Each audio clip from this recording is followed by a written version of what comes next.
तो एक important question आता है दूसरा वायरलेस कम्युनिकेशन में, और ये जो है पिछले पेपर में भी आ रखा है। मैं पिछला पेपर भी आपको दिखा दूंगा थोड़ी देर में। तो व्हाट इज़ फीडिंग और टाइप ऑफ फीडिंग, ये बड़ा क्वेश्चन आ सकता है। किसी टाइप के बारे में पूछ लेंगे, डिफरेंस पूछ लेंगे किसी टाइप का। तो इस वीडियो को थोड़ा सा छोटी वीडियो है, तो फटाफट मैंने शॉर्ट नोट बना रखे हैं तुम्हारे लिए, इसको ध्यान से समझ लो।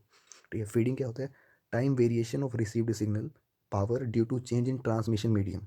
ठीक है, टाइम वेरी होना यानी जो सिग्नल मिल रहा है वो टाइम पे नहीं मिल रहा है ना। और ट्रांसमिशन मीडियम अगर चेंज हो गया या फिर जिस पाथ से सिग्नल जा रहा था वही चेंज हो रहा है, तो इसका मतलब फीडिंग हो रही है।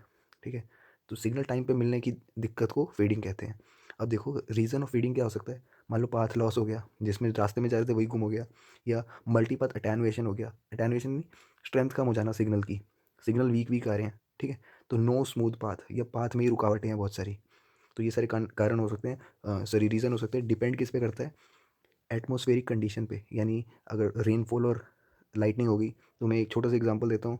जिसका डिश टीवी होता है वो बारिश में आ जाता है ना कि नहीं कनेक्ट हो पा रहा, तो वो भी एक फीडिंग का कारण है। मगर मोबाइल के केस में, क्योंकि हम मोबाइल कम्युनिकेशन पढ़ रहे हैं, तो यहाँ पे ऑब्स्टेकल जो पाथ में आते हैं, ठीक है, varying with respect to time. तो समय के साथ जो बीच में रुकावटें आती हैं सिग्नल्स में, मोबाइल के केस में वही फीडिंग करवाते हैं और क्रिएट कॉम्प्लेक्स ट्रांसमिशन। तो ट्रांसमिशन जो होता है वो कॉम्प्लेक्स हो जाता है। ठीक है, अब ये देखो कैसे कॉम्प्लेक्स ट्रांसमिशन हो गया, है ना। एम्पलीट्यूड है ये सिग्नल का, ये डिस्टेंस है। तो स्लो फीडिंग, अभी स्लो फास्ट फीडिंग क्या होती है तो बताऊंगा आगे नीचे टाइप्स में, है ना। तो ये जो है स्लो फीडिंग है, फास्ट जो है ऐसे जा रही है। ठीक है, अब बात करते हैं टाइप्स ऑफ फीडिंग की। तो ये है, पूरा क्वेश्चन आ सकता है कि फीडिंग क्या होती है, उसके टाइप्स बताओ, या फिर किसी टाइप में अंतर वगैरह पूछ लेंगे। तो फीडिंग लार्ज स्केल फीडिंग होती है और स्मॉल स्केल फीडिंग होती है। ठीक है, लार्ज स्केल में क्या होता है, ट्रांसमीटर और रिसीवर के बीच में एक ऑब्स्टिकल आ जाता है। ठीक है, सिंपल सी बात। और कारण क्या होता है, मतलब लार्ज स्केल फीडिंग में पाथ लॉस होता है, शेडोइंग की वजह से होता है। पाथ लॉस तो तुम समझ ही गए हो, थोड़ा सा बता देता हूँ। ये देखो, ये फॉर्मूला देख रहे हो। वैसे तो ये फार्मूला किसी न्यूमेरिकल में भी आ सकता है।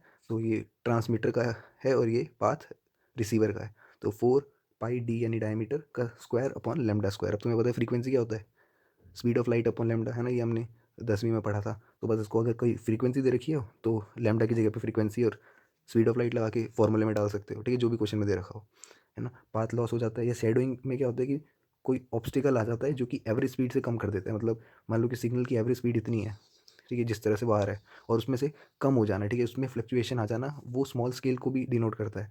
स्मॉल स्केल फीडिंग में क्या होता है, ये शॉर्ट फ्लक्चुएशन। ठीक है, पहली बात तो पाथ छोटा होगा और मल्टीपल पाथ होंगे ट्रांसमीटर और रिसीवर के बीच में, तो शॉर्ट स्केल फ्लक्चुएशन आ जाती है ना। अब इसके स्मॉल स्केल फीडिंग के दो पार्ट हैं, एक है मल्टी पाथ डिले और दूसरे Doppler speed.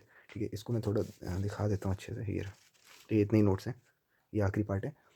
Small scale feeding में मल्टीपाथ डिले और डॉपलर स्पीड आ जाती है। अब मल्टीपाथ डिले में क्या होता है कि दो तरह की आते हैं, फ्लैट फीडिंग, एक फ्रीक्वेंसी सेलेक्टिव फीडिंग।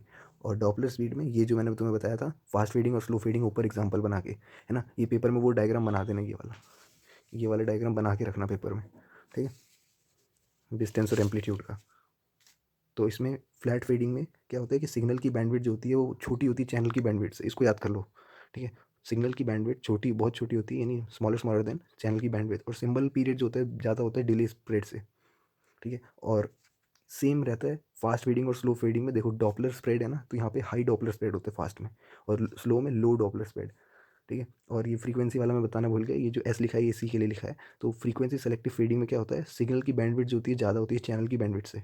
ठीक है, और एस पी यानी सिंबल पीरियड ज़्यादा होता है डी एस से, यानी डिले स्प्रेड से। ठीक है, ये थोड़ा याद कर लो इसको कि फ्लैट फीडिंग में एस बी और सी बी नाम की चीज़ें रहेंगी, यानी सिग्नल बैंडविड्थ स्मॉलर रहेगा चैनल बैंडविड्थ से। ठीक है, और सिंबल पीरियड ग्रेटर रहेगा डिले स्प्रेड से। फ्रीक्वेंसी में एस ग्रेटर देन सी उल्टा हो जाएगा। ठीक है, दोनों के केस में। अब यह देखो दूसरे वाले केस में क्या है, सिंबल पीरियड जो है वो ज़्यादा, बहुत ज़्यादा रहेगा, मगर यहाँ पे सिर्फ थोड़ा सा ज़्यादा रहेगा। फास्ट फीडिंग में हाई डॉपलर स्प्रेड रहता है। ठीक है, एस पी यानी सिंबल पीरियड जो है वो ज़्यादा रहेगा कोहेरेंट टाइम से, और सिग्नल वेरिएशन जो है कम रहेगा चैनल वेरिएशन से। तो यहाँ पे क्या है, सिंबल पीरियड जो रहेगा वो स्मॉलर देन कोहेरेंट टाइम से, और चैनल वेरिएशन जो रहेगा वो, सिग्नल वेरिएशन जो रहेगा वो चैनल वेरिएशन से ज़्यादा रहेगा। ये ऐसे, ठीक है, बस इतना ही था। तो ये क्वेश्चन भी आ रखा है और इम्पोर्टेंट भी है।